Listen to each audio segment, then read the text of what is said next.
Hi there. There are two perspectives of life. Think of it.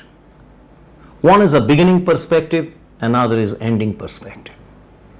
In a more professional terminology, we call it blueprint and footprint.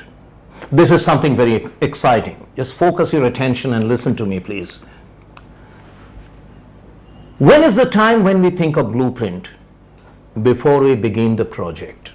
So most people are blueprint minded. They got big ambition, big goals, big aspirations in their lives.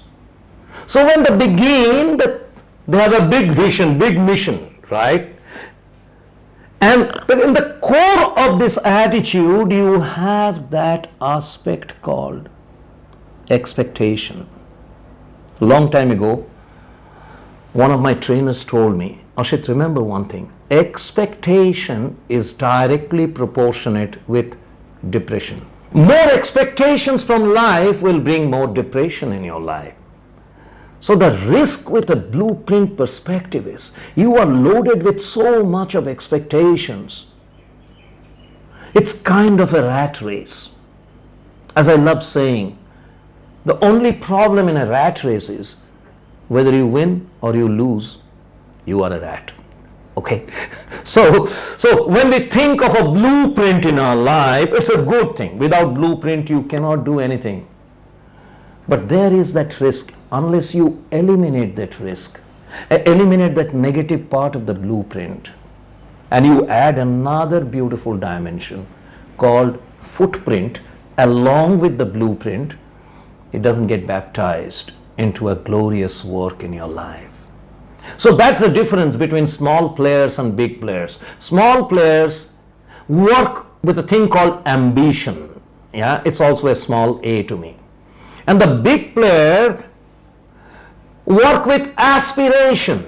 You know, from ambition to aspiration. When you aspire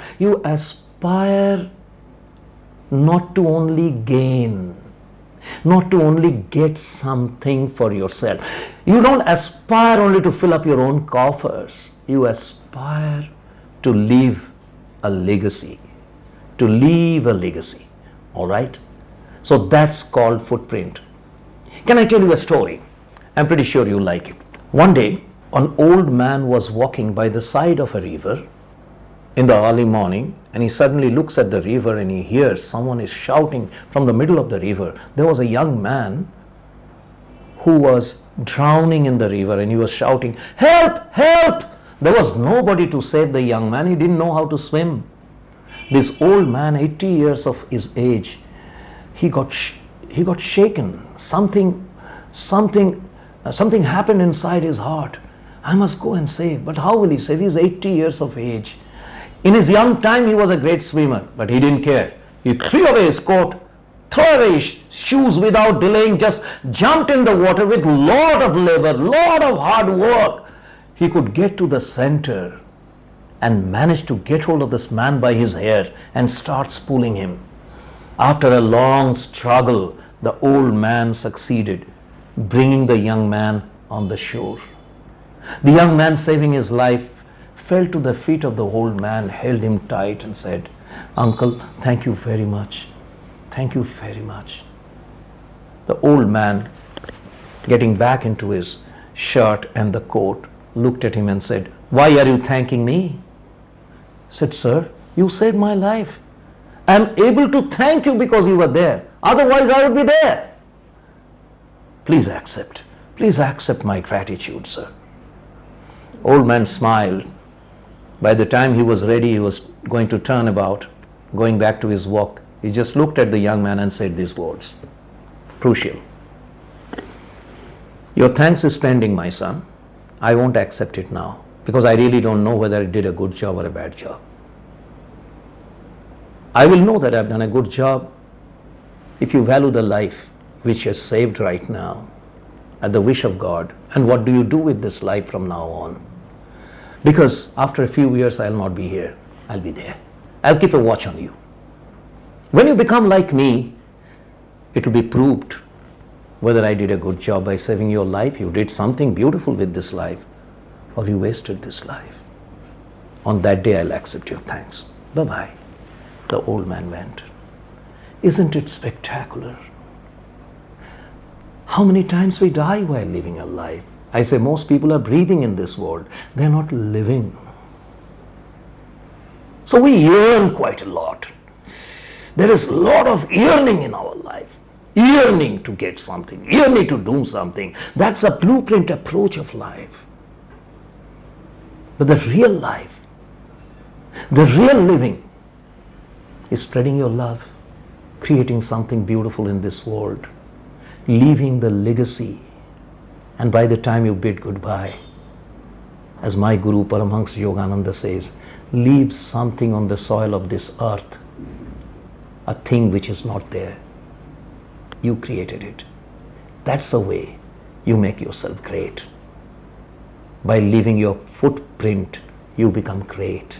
And I imagine, how was it when you were born, ladies and gentlemen? When you were born, who was crying and who was laughing? You were crying after your birth. And there was a lot of joy in the family. The boy has come, the girl has come, and everyone is laughing and you are crying. That's a blueprint phase. But you know how you have lived a proper life, greater life? On the last day of your life, when you go away from this earth, you should be laughing. I lived my life. I lived a complete life. And there should be a procession of tears behind you. Other people should be coming. So I quote from one of my poetries where I wrote, if your mission on this earth was to serve, share and give, then though you cried at your birth, laughing will you leave. The words are mine, but the impetus is not mine. I got from our great saint, Sant Kabir Das, who said, जब तू आया जगत में, जग हंसे तू रोए, ऐसी करनी कर चलो, तू हंसे जग रोए. That's a footprint approach, my dear friend. Alexander the Great, he won the whole world. He came in, he won India. His vast battalions of armies were camping on a vast big ground. He was looking at his told Seleucus, his great chevalier. Seleucus, what a strange country is this. Everything was strange here. First of all, it was Puru whom he had bitten. He was a great man. Very strange. He was shackled and brought before him. The roaring lion came with all his shackles, stood before Alexander the Great. The winner king, the great warrior, Alexander the Great, is called the Great not because he was a great warrior. He had a great heart, he had a great mind. He smiled to that captive one, Puru, who stood before him and asked him, you agree that you were defeated? He was silent. He said, yes, nodded. He said, so, what kind of treatment do you expect from me? The shackled warrior looked straight into his eyes. He said, Alexander the Great, I agree that you defeated me. But you have a limitation. You cannot wipe off history. In the books of history, I am the king. I shall always remain the king. People will remember Puru as a king only.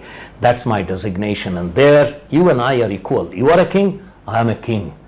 Alexander was so moved by his words. He said, unshackle this man. Unshackle him immediately. A king cannot bind a king. That was the real glory. And that day Alexander, in the early morning, came out from his tent and he was watching, looking around this wonderful environment of the strange country India. And there was a big, vast banyan tree somewhere close by. And he saw a strange thing, and he has been seeing this every day, every morning. A man, thin-looking man, would come and sit down under the tree and sit there whole day with closed eyes. Don't know what he does closing his eyes. This surprised Alexander. He said, what kind of a man is he? He has no work. He doesn't do anything. He comes every day in the morning, sits with closed eyes. What is he doing? One day he couldn't resist himself. He goes over to this man. He was sitting down, closing his eyes, and he asked him, "Hello, hello, what are you doing here? Who are you?" The man opened his eyes and asks him back, "Who are you?" "What? You don't know me? I have legs under the grate." "Oh, I see. So what are you doing here?" "I'm doing here? I won your country. I'm the king. I will win the whole country and the whole world." "I see. So, after doing that, what will you do?" "Oh, what will you do? What will you get?" Is it a question to ask? So many kings will report to him. They will be my servants. Their pretty wives, beautiful wives, will be all my women. All their treasure would be mine. I'll be rich. I'll be winner. What do you mean, what will you do? I'm not like you sitting down here wasting my time. All right. So after winning the whole world, winning all the women, all the wealth, what will you do? "After that, I'll go back to my country. I will sit in my throne and enjoy my life." The man said, "This is my throne. I'm sitting down here and enjoying my life. What's the difference between you and me? You will waste 25 years winning so many wars, but I have not won any war. I'm enjoying what you will enjoy 25 years. Shocked Alexander marched out with his army leaving India. And when he passed out from this world, he called that carpenter and created that beautiful coffin where his body would be laid down. His men asked, "What are you doing, sir?" He said, "I'm preparing to go." And when the carpenter completed his job, Alexander ordered to create 2 holes on the right and the left. People were surprised. We had never seen a coffin like this. They said, "Hey, this is a special one. Alexander the Great has got a great coffin." You know what are those holes for?